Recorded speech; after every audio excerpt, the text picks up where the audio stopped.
C'est certainement sa plus grande victoire, celle des élections municipales de 2008.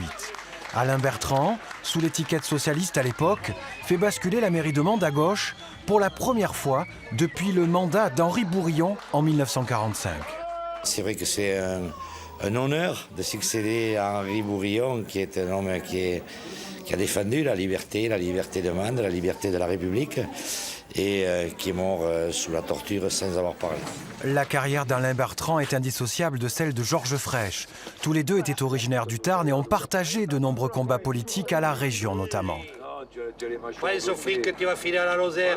On a des caisses de billets, quoi, avec qui sortent dessous. Alors, il était très ami avec Frêche, et moi je ne l'étais pas.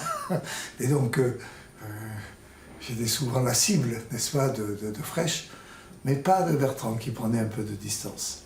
Alain Bertrand bat à nouveau la droite dans son bastion en 2011. Il est élu sénateur de la Lozère.